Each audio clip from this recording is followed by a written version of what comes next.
My name is Greg and welcome to my 1949 P3 Rover restoration story. Now that's a bit of a mouthful, but what I'm planning to do with this series of videos is to really document a restoration project that I've been working on for some 3 years now. I'll use a combination of narrated slides and some short video segments. There'll be more video segments in the latter parts or latter chapters of the story. Mainly due to the fact that I have a video camera to shoot those segments with, which I didn't have 3 years ago. I'll also tell something of the story of the P3 Rover generally, which I think is quite interesting, and in more particularly my P3 Rover, how I came to have an interest in the P3 Rover and how I came about buying the one that I have. I hope you find the video and the series interesting. So now let's get on and tell the story. To kick off my slideshow, I've chosen this rather nice shot of a P3 Rover. This was a shot I took back in 2004 of a car that was on display at the Birdwood Motor Museum in the Adelaide Hills. The P3 Rover was made over about an 18-month production period through 1948 and 1949, with less than 10,000 cars being made in that time. There were post-war shortages of a lot of materials, so that limited the production run to some extent. And also the P3 Rover was aimed at the luxury end of the market rather than the volume end, really. The mechanical package that was introduced with the P3 was further developed in the P4 series that was made right through the 1950s and even into the early 1960s. This is a photo of a P3 Rover that I found on the internet. Obviously the car came up for sale with Shannon's auctions at some point. I've just included this shot as it's an example of how I'm hoping my car will look when I finish restoring it. It's the same colour as mine, in the same version in pretty much every respect, really. I've just included this shot as it's an example of a colour scheme that I was thinking of changing my car to, but I've since reconsidered and decided to stick with the original green. But anyway, nice colour scheme, but I think in many ways I'm better off sticking with the original colour. This is a shot of a dashboard of a P3 Rover that I found. A nice example of a restored version showing the nice Jaguar instrumentation and the beautiful timber dash. Hoping to get mine to look as good. Another shot from an interior of a P3 Rover. Just included this shot to show what the backstage should look like. This example has obviously been restored, but restored to the original style. This shot is of an advert for a Series 1 Land Rover. There's a couple of reasons I've included that, which I'll try and explain. There are strong engineering links between the Series 1 Land Rover, which was the first Land Rover that Rover ever produced, and the P3 Rover. The P3 Rover was introduced on the market in 1948, and then the original Land Rover was also introduced in 1948, just a few months later. The four-cylinder version of the engine that was used in the P3 is the same engine that was used in the Series 1 Land Rovers. They also had the same gearbox, however the Land Rover would have also had a transfer box to give low range gears. There are quite a lot of other parts shared. The reason I've included it really is it'll be a bit of a theme through the story because the Series 1 Land Rover was a major sales success, and because there are still quite a few of them on the road and there is a lot of interest in restoring the early examples, there are quite a number of reproduction parts that can be found for the Series 1, which in some cases also fit the P3 Rover, which has been very convenient. Well, this isn't the P3 Rover, but I've included the shot as a point of comparison in a couple of ways. The shot is of a 1948 Holden Australian-built car. and in fact the first fully Australian-built car ever made. This model is the 48-215, sometimes referred to as the FX Holden. As I said, the reason I've included it is a point of comparison. Um, I'm not 100% sure of this, but I'm pretty sure you could have bought two of these Holdens for the price of one P3 back in 1948. Which just gives an example, I guess, of the different part of the market that they were pitched at, really. Also, I think another interesting comparison is just on styling.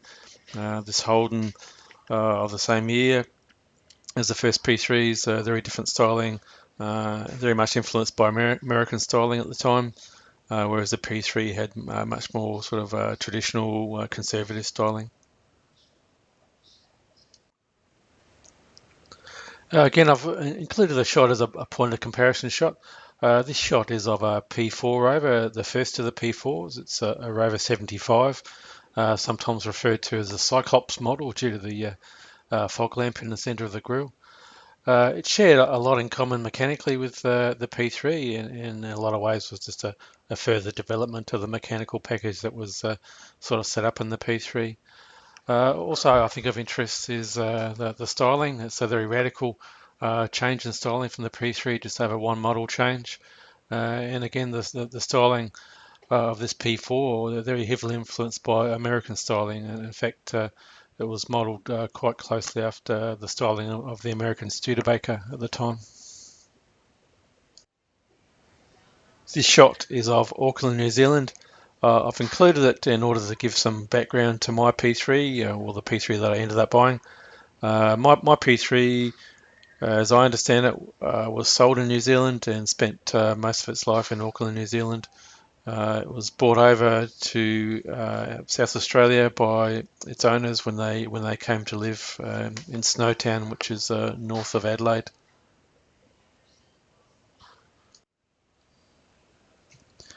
Well, this is obviously a road sign on the way to Snowtown.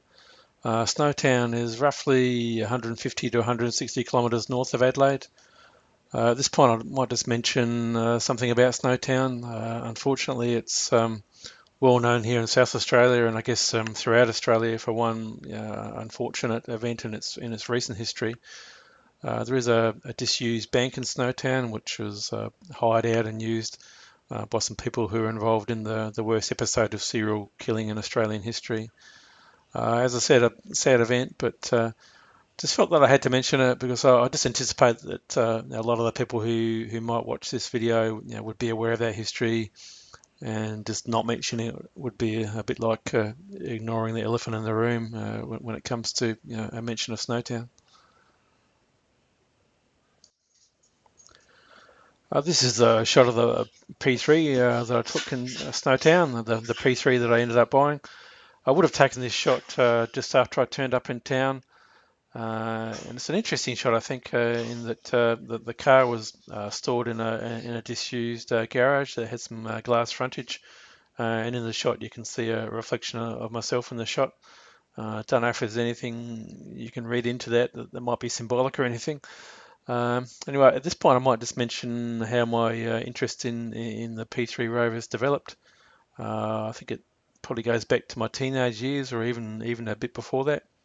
My parents lived just two houses away from a motor mechanic by the name of Ken. Ken had a motor repair business. It was pretty much a one-man business where he repaired all makes and models of cars and even trucks for that matter. From my early teenage years onwards, I spent quite a lot of time in his workshop, earning a bit of pocket money, learning a bit about cars, and over the years, developing quite a strong friendship with Ken.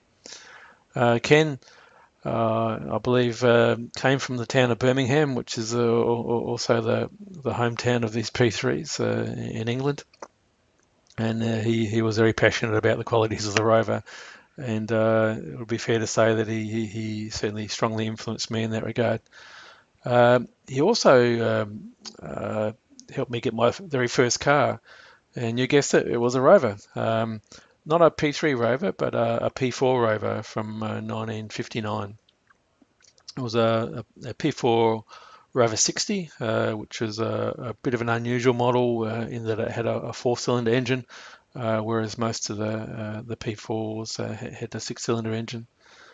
Um, Sadly, Ken passed away a few years ago now, which is sad for me. So I really would have liked to have been able to share this project with him. It would have been just a really nice thing to be able to do. But alas, it's not to be. This shot and some of the following shots would have been photos that I took just after I'd bought the car. I was wanting to get a record of what I was starting off with. I was very conscious that I was about to start a big project. It was likely to be a long and perhaps torturous journey in some ways, but also interesting and rewarding.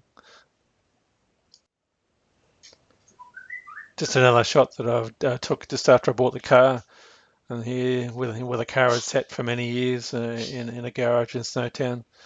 A bit of a sad looking car, I think, at this point. There it is with its hubcaps missing, covered in dust.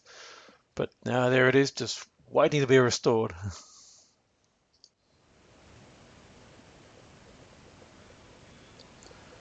The car did present me with some restoration challenges, mainly due to the fact that it had quite a number of missing bits. The car was part of a deceased estate. I think there are roughly 35 cars in the collection. So the widow of the chap who owned the cars and had started some restoration work was selling off this collection of cars. The problem I encountered was that a number of the cars in the collection were partially dismantled, and a lot of the cars, previous cars, were sold before I bought this P3. And I think what had probably happened is that some of the previous buyers had either inadvertently or maybe deliberately picked up some of the parts that actually belong to this P3. That, as I said, did present some challenges, but in the end, it's actually made it an also more interesting restoration project for me. This shot would have been taken on the day that I went to pick up the P3 Rover from Snowtown. Had a bit of fun getting the car out of that shed. I had to move some other cars out of the way first. I'd made a contact through the Rover Car Club here in South Australia with a chap by the name of Alvin. Alvin very generously offered to help me move the car, and very conveniently he had his own car trailer and a Range Rover, which proved to be a very good tow vehicle. I originally moved the car and stored it at my brother-in-law's place in the northern suburbs of Adelaide for a few months.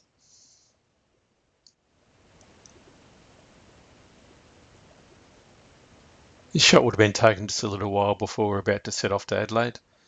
Now, the reason I had to have the car stored at my brother-in-law's place for a few months was that at the time I bought the car, I didn't actually have room to store it at my place. Now, the story my wife will give you is that we then had to move house so that I'd have room for my car and a bigger shed.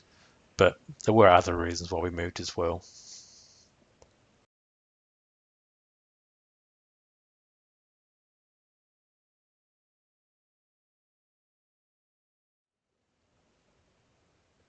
This shot I would have taken just after I got the car to my brother-in-law's place. The first thing I had to do, of course, was wash the car, and already it's looking brighter and happier. You can see on the photo I've put a bit of writing there that says Lost Trumpet. If you can just see the two front horns there, both the front horns had I guess what I refer to as a trumpet at the front of the horn. Um, Unfortunately, somewhere between Snowtown and the northern suburbs of Adelaide, one of the trumpets fell off. Now, I did think about retracing my steps and trying to find it, but given that it's about 150, 160 kilometres, I kind of abandoned that idea. I really like this side-on shot of the car. I think it shows the car at its best angle or its best side. I might just mention at this point too that the P3 Rover came in two slightly different body variations. The version that I have here is the so-called 4-light or Rover Sportsman Saloon. The other variation, the 6-light version, had 3 windows across each side and also a slightly higher roofline. To my taste, this is the more desirable looking car, but that's just my personal preference.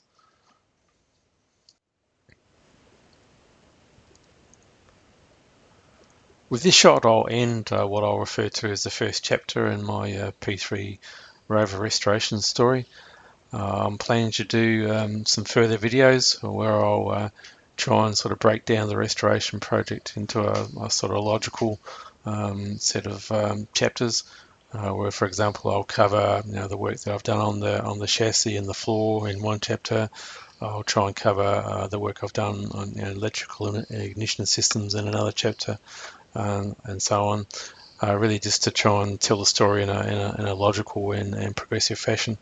I hope you've enjoyed this first bit of the story, and thank you for watching.